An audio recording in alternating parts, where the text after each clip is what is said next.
Hello students, मैं वैभव अपने channel निबेड़ knob में आपका स्वागत करता हूं। ये चैनल 10th, 11th और 12th क्लास के मैथ्स सब्जेक्ट के लिए डेडिकेटेड है। अगर आपको मेरा काम पसंद आए तो प्लीज़ वीडियोस को शेयर कीजिए, क्योंकि मेरा मोट्टो ही है क्वालिटी एजुकेशन सबका अधिकार।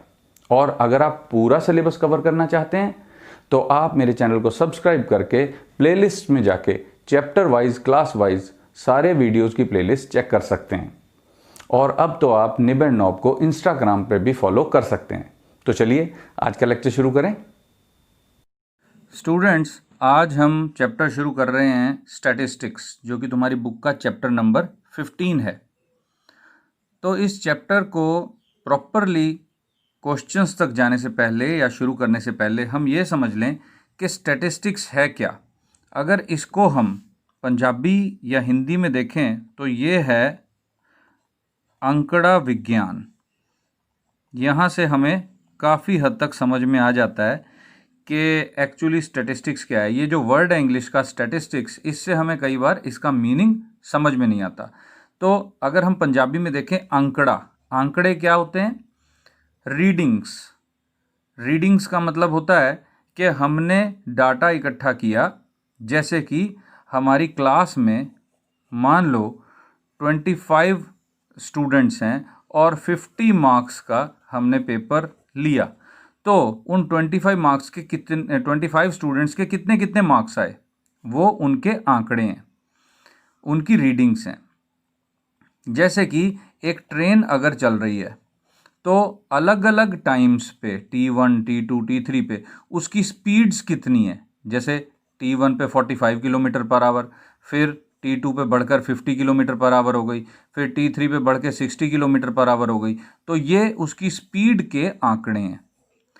तो ये इकट्ठे करने और इनको प्रोसेस करना और आगे बड़े बड़े रिजल्ट पता करने, ये हम इस स्टैटिस्टिक्स जो हमारा पोर्शन है या सेक्शन है मैथ्स का, उसमें हम करते हैं। तो ये आंकड़े हम इकट्ठे क्यों करते हैं? अगर हम इसको स्पोर्ट्स के ज़रिए समझें, स्पोर्ट्स में अगर मैं सबसे ज़्यादा इंडिया में जो पॉपुलर है गेम, उसके बारे में कहूँ, क्रिकेट से अगर मैं रिलेट करूँ, तो हमें बहुत प्यार है स्पोर्ट्स के, क्रिकेट के आंकड़ों से। कैसे? जैसे मान लो कोई बॉलर है, उसने कितनी विकेट्स ली हैं, नंबर ऑफ विकेट्स, ये एक आंकड़ा है। कितनी विकेट्स ली हैं, जितनी ज़्यादा विकेट्स ली होंगी उतना ही अच्छा बॉलर होगा। या फिर कोई बैट्समैन है, उसने कितने रन्स बनाए हैं या किस रन रेट पे वो बैटिंग करता है, उसकी स्ट्राइक रेट क्या है, ये सब क्या है? ये सब है आंकड़े, जिस पर हम किसी भी चीज़ को तोलते हैं या कहते हैं कि क्वालिटी में कोई बैट्समैन या बॉलर कितना अच्छा है। और अगर हमने फर्दर प्लानिंग करनी हो फ्यूचर की, तो हम कोई एक ख़ास अपना एक स्टैंडर्ड सेट कर सकते हैं कि जैसे मान लो हमने बॉलर के लिए कर दिया ये आंकड़े देख देख कर जो सबसे अच्छे बॉलर निकले, हमने अपना म्यार सेट किया, स्टैंडर्ड सेट किया कि अगर कोई बॉलर 10 मैचेस में 50 ओवर के, अगर मैं ओडीआई मैचेस की बात करूं, तो 10 मैचेस में अगर 25 विकेट्स लेता है तो हम उसको एक गुड बॉलर मानते हैं।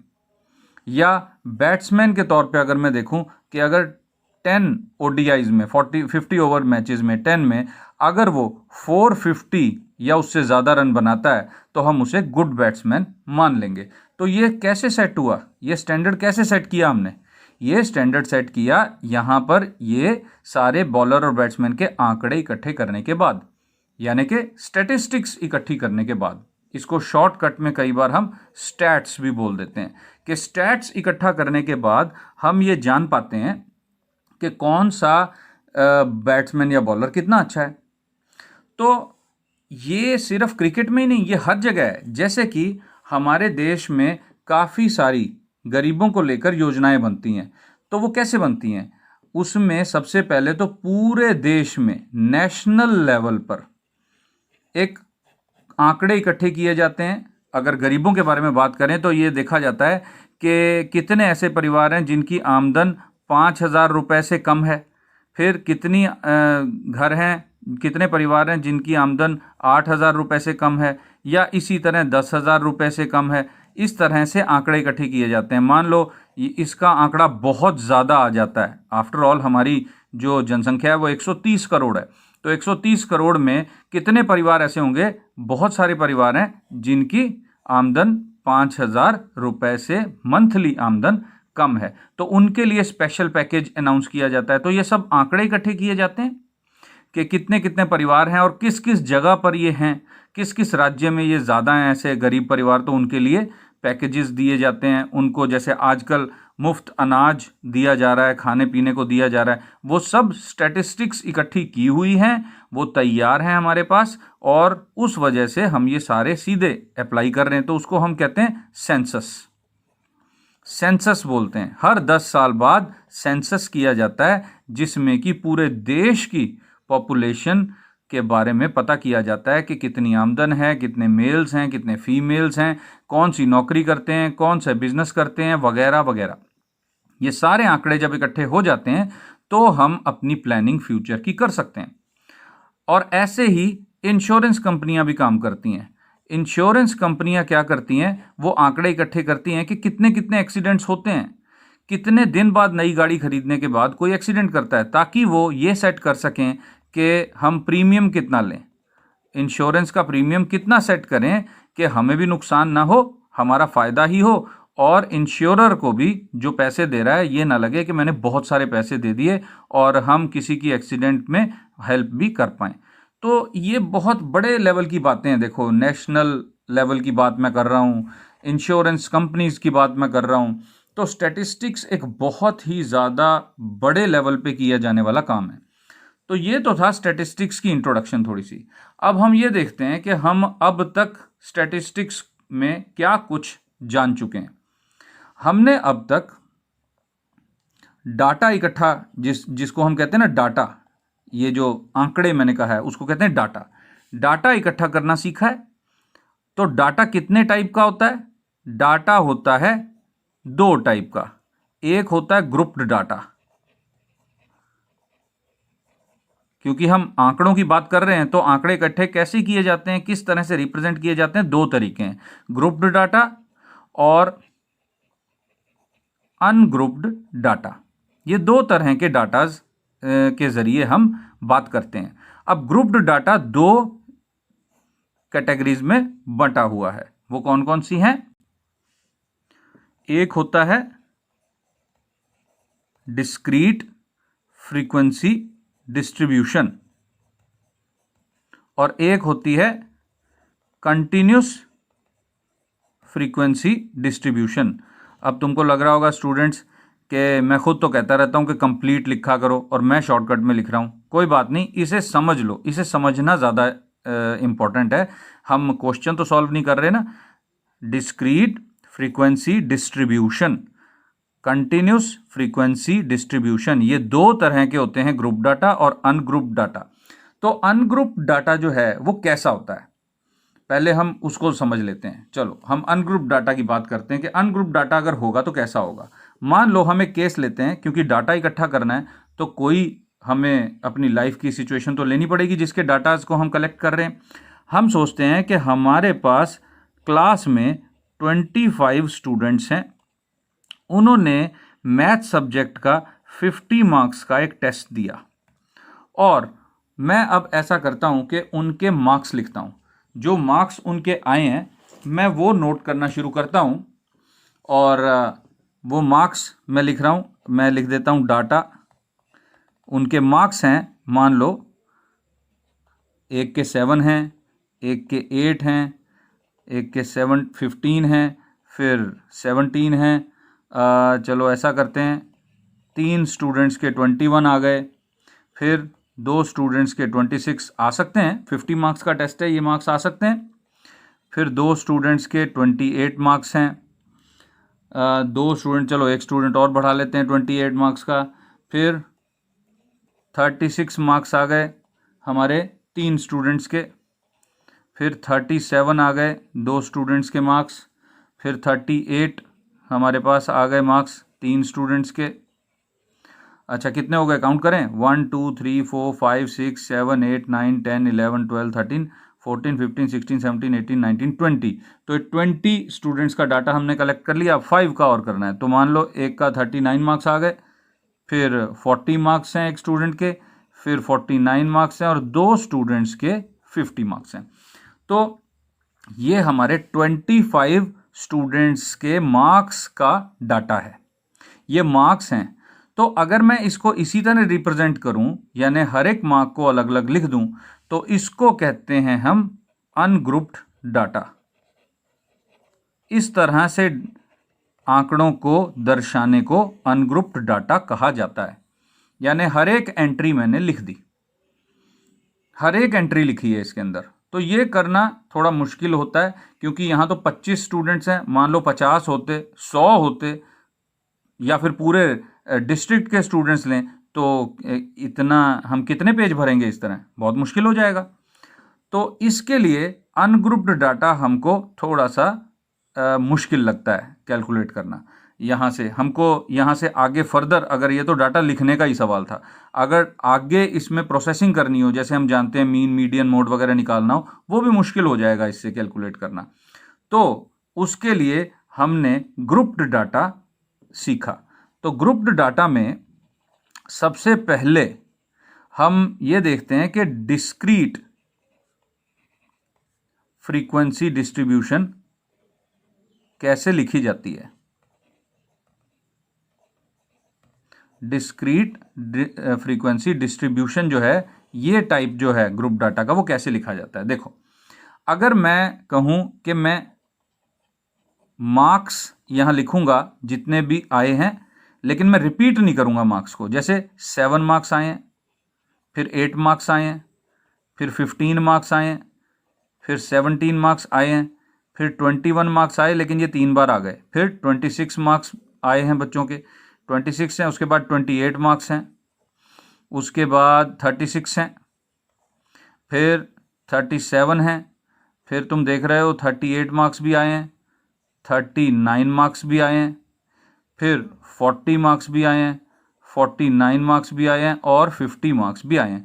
तो जितने एक एक बार हमने लिख दिए, जितने भी स्टूडेंट्स के कोई भी मार्क्स आए हैं वो एक एक बार लिख दिए।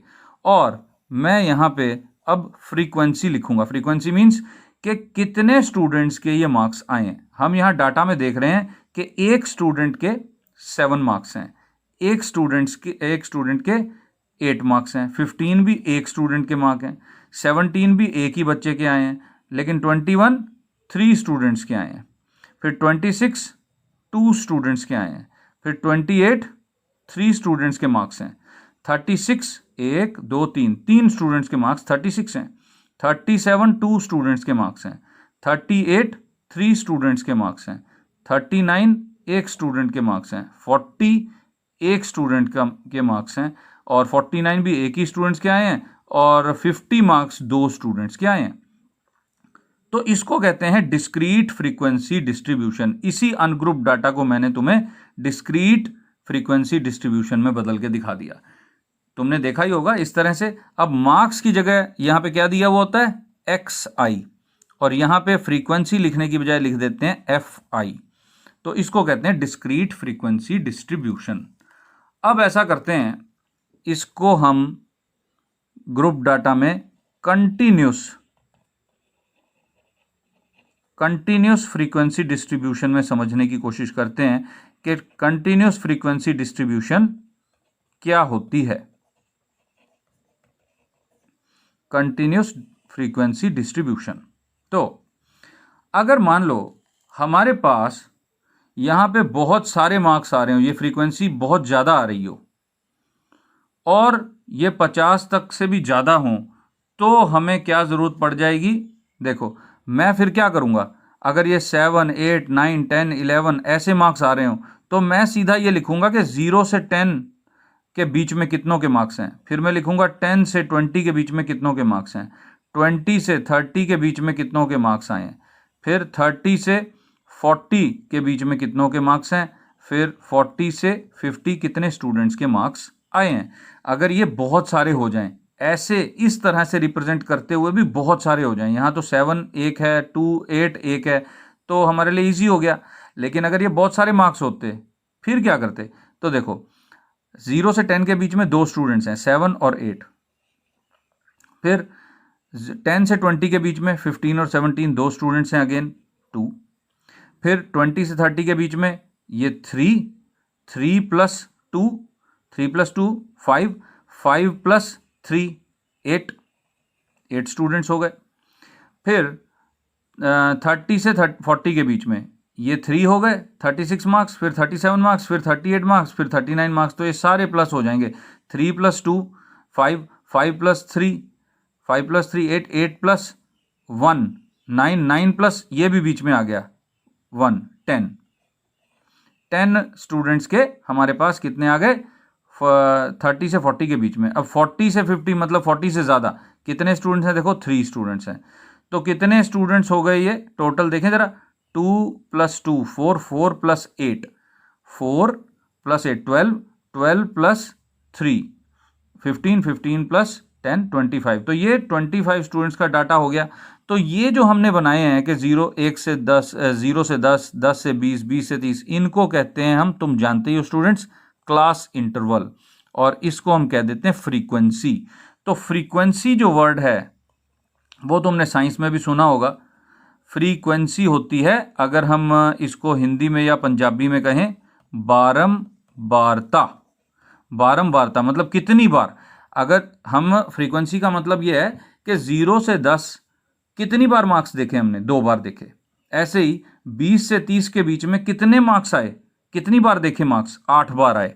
तो जितनी बार बारंबारता वही होती है फ्रीक्वेंसी। तो इसको कहते हैं कंटिन्यूस फ्रीक्वेंसी डिस्ट्रीब्यूशन। तो आई थिंक तुमको डाटा किस तरह से कलेक्ट करके रिप्रेजेंट किया जाता है वो तीनों मेथड अब तुम्हारे सामने है। 2 मेथड होते हैं, ग्रुप्ड और अनग्रुप्ड। ग्रुप्ड का मतलब क्या है कि यहां पे देखो ये ग्रुप डाटा है दोनों, तो हमने ग्रुपिंग कर दी, मतलब हमने मार्क्स एक ही बार लिखे हैं और कितनी कितनी बार आए हैं वो लिख दिया। फ्रीक्वेंसी यूज करनी जब हमने शुरू कर दी ना स्टूडेंट्स, वो ग्रुपिंग हो जाती है। और जहां फ्रीक्वेंसी यूज नहीं होती, हम एक्चुअली सारे आंकड़े लिखते हैं, दर्ज करते हैं एक के बाद एक, उसको हम कहते हैं अनग्रुप्ड डाटा। इसमें हमने ग्रुपिंग नहीं की। तो डाटा को रिप्रेजेंट कैसे कर सकते हैं? हम 3 तरीकों से कर सकते हैं। चलो ये तो तुम्हें पहले भी पता था। अब पहले जो एक और चीज पता है हम उसकी बात करते हैं। स्टूडेंट्स, हमने पिछली क्लासेस में डाटा की सेंट्रल टेंडेंसी क्या होगी ये हमने सीखा हुआ है। सेंट्रल टेंडेंसी जानने के लिए हमारे पास 3 चीजें थी, एक मीन, एक मीडियन और एक मोड। तो सेंट्रल टेंडेंसी अगर तुमको नहीं समझ में आई तो हम सेंट्रल टेंडेंसी की बात करते हैं थोड़ी सी। सेंट्रल टेंडेंसी ऐसा है कि मान लो बहुत सारे आंकड़े हैं हमारे पास, x1 x2 x3 and so on xn। n आंकड़े हैं, n मतलब 10 भी हो सकते हैं, 20 आंकड़े। अभी हमने 25 आंकड़े देखे थे, अभी एक एग्जांपल ली थी। तो इस सारे डाटा को रिप्रेजेंट करने के लिए कोई एक नंबर अगर हम ला सकें तो हम उसको मीन, मीडियन या मोड में से एक चीज कह देते हैं। मीन, मीडियन या मोड। कैसे? आई थिंक काफ़ी स्टूडेंट्स को कंफ्यूजन हो सकती है इस बारे में कि हम इतने सारे डाटा को एक नंबर से कैसे रिप्रेजेंट कर सकते हैं। स्टूडेंट्स, हम करते हैं और तुम बहुत छोटी क्लासेस से करते आ रहे हो। कैसे? देखो, हम एक एग्जांपल लेते हैं। एक स्टूडेंट है कोई जिसका नाम है XYZ। चलो XYZ रख लेते हैं, नाम रखा जा सकता है उसने मान लो 10th क्लास में पेपर दिए पंजाबी, हिंदी, इंग्लिश में, साथ में मैथ्स, SS और साइंस। ये कितने सब्जेक्ट हो गए? 6 सब्जेक्ट्स हो गए। हिंदी में मान लो 100 मार्क्स का हर पेपर था, तो पंजाबी में उसके मार्क्स आ गए, समझ लो मान लो 70। हिंदी में मान लो उसके मार्क्स आ गए 80। उसके इंग्लिश में मार्क्स आ गए मान लो 65। मैथ्स में आ गए 80। अब मैं मैथ्स की क्लास ले रहा हूँ तो मैथ्स में तो ज़्यादा मार्क्स मैं कंसिडर कर सकता हूँ। और एसएस में मान लो उस स्टूडेंट के 65 मार्क्स आए और साइंस में 75 मार्क्स आए। तो हम अगर परसेंटेज निकालने की कोशिश करें तो परसेंटेज कैसे निकाली जाती है? सारे मार्क्स को जोड़ लिया हमने, क्योंकि ये सारे के सारे 100 में से ही है ना, तो हम इसका अगर मीन निकाल लेंगे तो वो परसेंटेज ही कहलाएगी। सारे के सारे मार्क्स 100 में से हैं, तो डिवाइडेड बाय 6।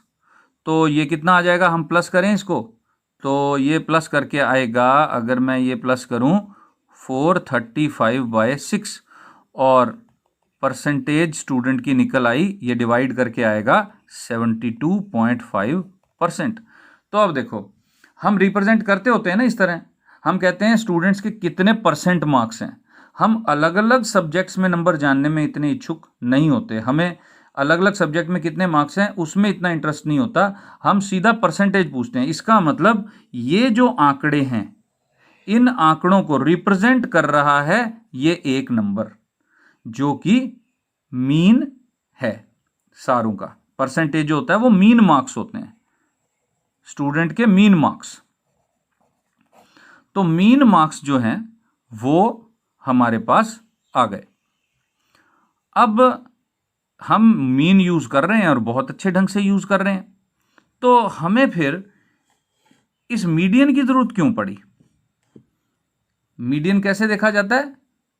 मीडियन की क्या खासियत है, क्या है, तुम जानते ही हो। मीडियन कैसे देखा जाता है? देखो, अगर मैं इसका मीडियन निकालने की कोशिश करूं तो मैं ऐसा करूंगा, सबसे पहले सबसे कम मार्क्स लिखूंगा, फिर उससे ज़्यादा मार्क्स जो हैं वो लिखूंगा, फिर उससे ज़्यादा, फिर उससे ज़्यादा, फिर उससे ज़्यादा। तो 1 2 3 4 5 6, यहाँ 3 और यहाँ 3। तो इसका मतलब इन दोनों का मैं मीन लूँगा तो मीडियन आ जाएगा। लेकिन मेरा डाटा इतना करेक्ट है, इतना पास पास है कि 70 और 75 का मीन भी 72.5 ही आएगा। तो इस केस में क्या हुआ कि मीन और मीडियन दोनों सेम हो गए। लेकिन ऐसा हमेशा नहीं होता। देखो कैसे, हमारे पास, मैं आंकड़े ले रहा हूं 1 2 3 4। अब ये इसका मीन कितना है देखें ज़रा, 1 + 2 + 3 + 4 डिवाइडेड बाय 4। तो ये कितना हो गया? 1 + 2 3, 3 + 3 6, 6 + 4 10, 10/4, ये आ जाएगा 2.5। तो इन आंकड़ों का जो मीन है वो 2.5 है। और अगर मैं मीडियन लूँगा वो भी आ जाएगा 2.5। क्यों? क्योंकि देखो बीच वाली दो टर्म्स का हमारे पास मीन आ जाएगा। चलो ठीक है, अब ऐसा करते हैं, इसमें एक और आंकड़ा जोड़ देते हैं 100। अब तुम कहोगे सर ये क्या, आपने तो बहुत दूर नंबर, एक बड़ा नंबर ले लिया, तो क्या हो गया? अगर 100 मार्क्स का पेपर लिया गया है और मैं 5 स्टूडेंट्स के मार्क्स देख रहा हूं, जिनमें से कि 4 स्टूडेंट्स के इतने इतने मार्क्स हैं, एक के 100 हैं, तो ये आ सकते हैं, ये आंकड़े हो सकते हैं। तो अब इसका मैं मीन देखता हूं कि कितना आएगा। अगर मैं मीन कैलकुलेट करूं, 1 + 2 + 3 + 4 + 100 डिवाइडेड बाय 5, एक नंबर बढ़ गया ना, तो 110/5, ये कितना आ गया? 5 to the 10, एक आया, फिर 5 to the 10, 22। तो देखो मीन कहाँ पहुंच गया? 22, यानी कि इन सबको पार करके आगे पहुंच गया, मीन यहां पे पहुंच गया। तो मीन अब सेंट्रल टेंडेंसी तो नहीं शो कर रहा स्टूडेंट्स, सेंट्रल टेंडेंसी तो 3 के आसपास होनी चाहिए थी। अब हम मीडियन देखें इसका। मीडियन देखो 1 2 3, 1 2 3, ये बीच वाली टर्म है, तो देखो मीडियन 3 है। तो इसका क्या मतलब हुआ? देखो 3 जो है वो फिर भी सेंट्रल टेंडेंसी शो कर रहा है, इस डाटा की सेंट्रल टेंडेंसी, लेकिन मीन तो नहीं शो कर रहा ना। तो मीन में ऐसी क्या गड़बड़ है? मीन में गड़बड़ ये है, mean depends on extreme values. Mean जो है वो एक्सट्रीम वैल्यूज पे बहुत ज़्यादा डिपेंड करता है। इस वजह से हम सेंट्रल टेंडेंसी में अगर डाटा को बहुत ज़्यादा बिखरा हुआ देखते हैं तो मीन पर भरोसा नहीं कर सकते। हमें मीडियन निकालना पड़ता है।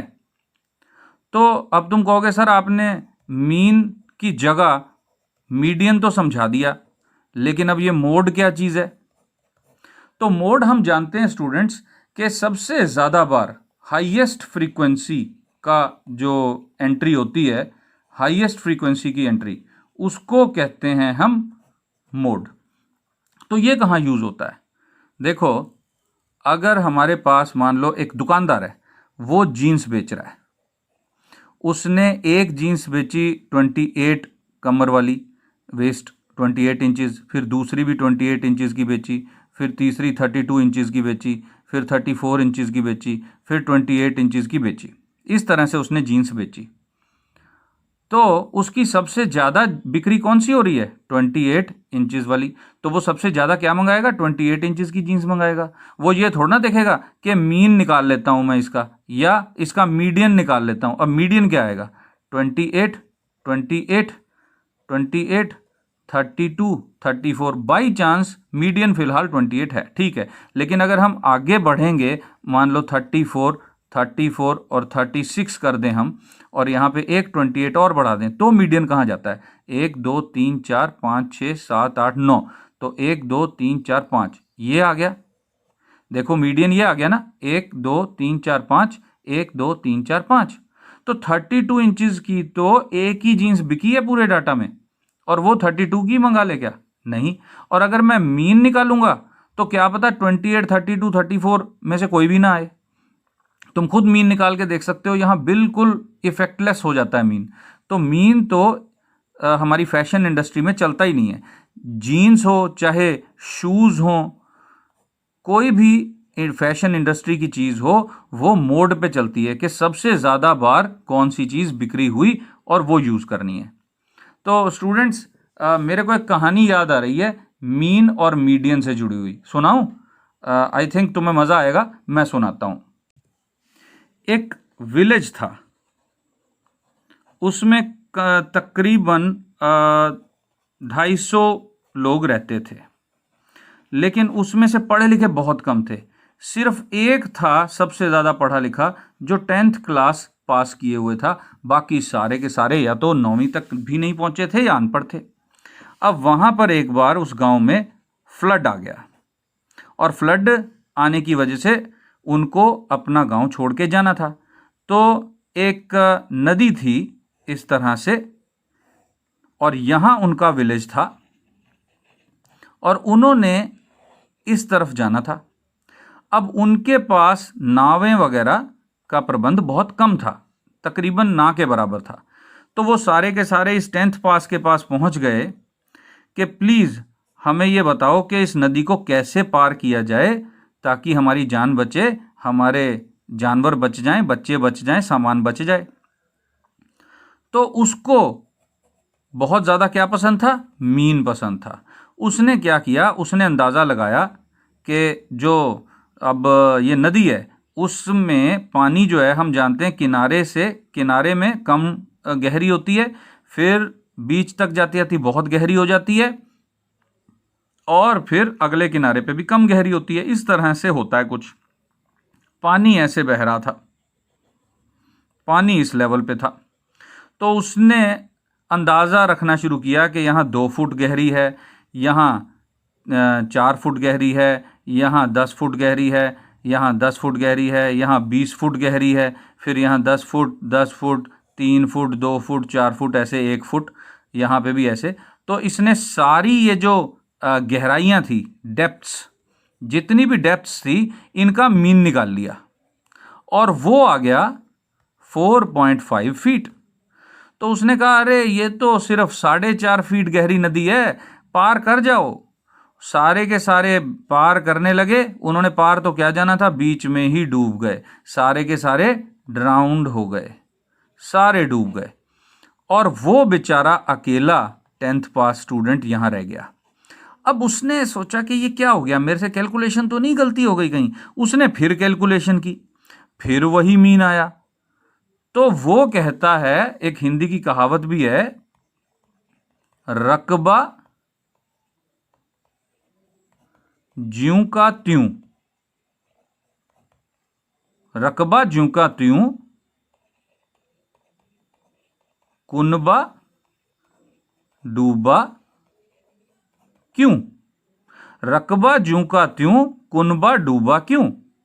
मतलब रकबा मीन्स कि मेरी कैलकुलेशन तो वैसी की वैसी है, लेकिन मेरा कुनबा यानी कि सारे गांव के लोग डूब क्यों गए, क्योंकि उसको मीन यूज करना नहीं आता था। अगर वो मीडियन देखता, देखो स्टूडेंट्स, अगर वो मीडियन देखता तो ये जो मिडल वैल्यू है, ये जो सबसे गहरी वैल्यू है, वो देख लेता कि यहां पर ये तो भाई 20 फीट कम से कम नदी गहरी है, तो या फिर 40 फीट गहरी नदी है, तो इसलिए यहां से पार हम नहीं कर सकते बगैर बोट की सहारे के। तो इस तरह से स्टूडेंट्स हमने जाना कि मीन कितना ज़्यादा धोखा हमें दे सकता है अगर डाटा की जो एक्सट्रीम वैल्यूज़ हैं वो बहुत ज़्यादा दूर दूर हों, और मीडियन हमको फिर भी उतनी ज़्यादा दूर नहीं लेके जाता सेंट्रल टेंडेंसी से। तो सेंट्रल टेंडेंसी क्या है, एक बार फिर हम देख लेते हैं सेंट्रल टेंडेंसी। मान लो हमारा ये एक्स वाई प्लेन है,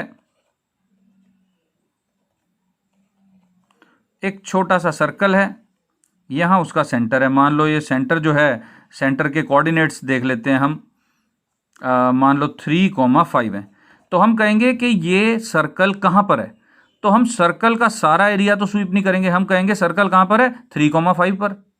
तो 3,5 क्या है, इस पूरे सर्कल की सेंट्रल टेंडेंसी है। तो हम कहेंगे कि ये इस जगह पर है, यानी कि पूरे सर्कल को ये जो सेंटर है ये रिप्रेजेंट कर रहा है। तो सेंटर क्या हुआ, सेंट्रल टेंडेंसी का एक नंबर हुआ। तो सेंट्रल टेंडेंसी हमें बताती है कि डाटा तकरीबन तकरीबन कहां पर है। जैसे सेंटर हमें बता देता है कि सर्कल कहां पर है। तो हमने अब तक सेंट्रल टेंडेंसी के बारे में बात की, और सेंट्रल टेंडेंसी को जानने के लिए हमने 3 चीजें देखी, मीन, मीडियन और मोड। जब ज्यादा बिखराव डाटा में ना हो तो मीन जो है वो हमारा काम कर जाता है, लेकिन अगर बिखराव बहुत ज्यादा है और एक्सट्रीम वैल्यूज बहुत दूर दूर हैं तो हमें मीडियन को ही मानना पड़ता है, मीन हमें धोखा दे जाता है। और फैशन इंडस्ट्री में हमने देखा जहां भी हमको एग्जैक्ट चाहिए होता है कि 28 इंचेस की कमर है तो 28 इंचेस ही चाहिए, ऐसा नहीं मीन निकाल के 29.5 इंच की कमर आ गई तो सारी पैंटें जो हैं जीन्स इस साइज की बनाने लग जाएंगे, ऐसा नहीं है। तो उन केसेस में हमें मोड चाहिए होता है। तो ये तो अभी तक तुमने किया हुआ है 10th क्लास तक। अब हम 11th क्लास में क्या करेंगे, 11th क्लास में हम बिखराव, डाटा में बिखराव कितना है उसके बारे में जानेंगे। मतलब measure of dispersion, measure of dispersion, data में बिखराव कितना है, कितना फैलाव है, दूर दूर तक कहां तक है, वो देखने की कोशिश करेंगे, और उसके भी अपने फायदे हैं। तो आई थिंक आज का लेक्चर काफ़ी लंबा हो चुका है, हम मेजर ऑफ डिस्पर्शन लेके चलेंगे अगली क्लास में, और तुम इस पे फिर ध्यान देना। अगर ये कहानी तुम्हें पसंद आई हो तो कमेंट्स में ज़रूर लिखना स्टूडेंट्स, और तब तक के लिए best of luck, thank you for watching.